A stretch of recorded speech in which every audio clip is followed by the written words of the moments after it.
జై శ్రీరామ్. మీకు మరియు మీ కుటుంబానికి శ్రీరామనవమి శుభాకాంక్షలు. ఈ శ్రీరామనవమి మనకు నేర్పే సందేశం ఏమిటంటే, ధర్మం ఎప్పుడు గెలుస్తుంది, సత్యం ఎప్పుడు నిలుస్తుంది అని. ఇప్పుడు శ్రీరామనవమి పూర్తి కథ విందాం. పూర్వకాలంలో అయోధ్య అనే సుందరమైన రాజ్యంలో దశరథుడు అనే రాజు పాలించేవాడు. అతను చాలా ధర్మపరుడు, ప్రజలపై ప్రేమ గలవాడు. కానీ అతనికి ఒక పెద్ద బాధ. అతనికి సంతానం లేదు. అతనికి 3 భార్యలు: కౌసల్య, సుమిత్ర, కైకేయి.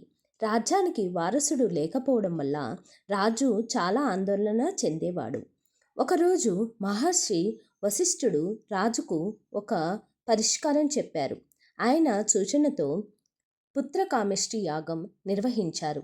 యజ్ఞం పూర్తయ్యాక అగ్నిదేవుడు ప్రత్యక్షమై ఒక పవిత్రమైన పాయసం ఇచ్చాడు. ఆ పాయసం 3 రాణులకు పంచారు. కొద్ది రోజుల తర్వాత ఆశ్చర్యకరంగా 3 రాణులు గర్భవతులయ్యారు.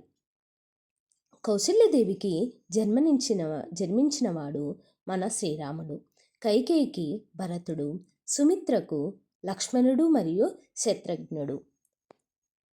శ్రీరాముడు చిన్నప్పటి నుంచే చాలా వినయశీలి, ధైర్యవంతుడు, ధర్మాన్ని పాలించేవాడు. ఆయన గురువు విశ్వామిత్రుడు వద్ద విద్యలు అభ్యసించాడు. ఒకసారి విశ్వామిత్రుడు రాముడిని మరియు లక్ష్మణుడిని అడవికి తీసుకెళ్లి రాక్షసులను సంహరించమని కోరాడు. రాముడు తన ధైర్యంతో రాక్షసులను జయించాడు. తర్వాత ఆయన మిథిలకు వెళ్ళి అక్కడ రాజు జనకుడు నిర్వహించిన స్వయంవరంలో సీతాదేవిని వివాహం చేసుకున్నాడు. రాముడు ధర్మానికి ప్రతీక. ఆయన జీవితం మనకు నేర్పేది మాట మీద నిలబడడం, పెద్దలను గౌరవించడం, సత్యం కోసం ఎప్పుడూ నిలబడడం. శ్రీరాముడి మార్గం ధర్మ మార్గం. ఆ మార్గంలో నడిస్తే జీవితం సంతోషంగా ఉంటుంది. జై శ్రీరామ్.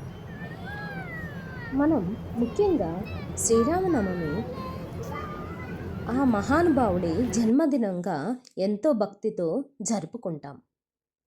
శ్రీరామనవమి ప్రాముఖ్యత: ఈరోజు అంటే ధర్మం జన్మించిన రోజు, సత్యం రూపం తీసుకున్న రోజు, మంచితనం విజయం సాధించిన రోజు. శ్రీరాముడు మనకు నేర్పింది మాట నిలబెట్టుకోవాలి, తల్లిదండ్రులను గౌరవించాలి, కష్టాలలో కూడా ధర్మం విడవకూడదు.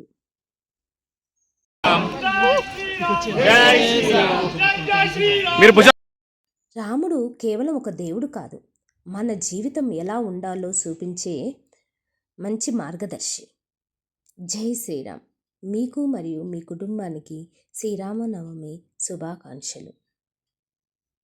ఈరోజు భక్తులు పూజలు చేసి ఉపవాసం పాటిస్తారు. రామాయణం పారాయణం చేసి సీతారాముల కళ్యాణం నిర్వహిస్తారు. పానకం, వడపప్పు వంటి ప్రసాదాలు సమర్పించి భక్తితో జరుపుకుంటారు. జై శ్రీరామ్. మీరు చూస్తున్న ఈ వీడియో మా కాలనీలో వైభవంగా చాలా ఘనంగా నిర్వహించారండి. సాయంత్రం పల్లకి సేవ కూడా నిర్వహించారు. అందరం భక్తి శ్రద్ధలతో పాల్గొన్నాం. జై శ్రీరామ్. Thank you.